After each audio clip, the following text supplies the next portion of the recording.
નવસારીમાં બાળકો પાસેથી કામ કરાવતો વિડીયો વાયરલ થયો છે। મધ્યાહન ભોજનમાં બાળકો કામ કરતા નજરે પડ્યા છે। નગર પ્રાથમિક શિક્ષણ સમિતિ સંચાલિત શાળાની આ ગંભીર ઘટના છે। શાળા સંચાલકો સામે વાલીઓમાં ભારે રોષ જોવા મળ્યો છે। ખાનગી સંસ્થા દ્વારા મધ્યાહન ભોજન પહોંચાડવામાં આવે છે।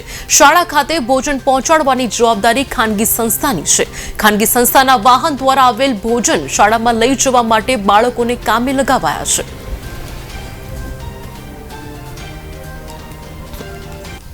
हाँ, आज संदेश में एमनो आव्यो छे मध्याह्न भोजन ना वासणो उचकता बाळकोनो फोटो वायरल थया छे अने आव्यो छे ए बाबते मारी कक्षाए हूँ तपास करावुं छुं अने पछी जे पण कार्यवाही करवानी थशे ते नियमानुसार करवामां आवशे। घणीवार स्कूलोनी अंदर आवी ज रीतना विडियो वायरल थाय छे, शुं कहेशो?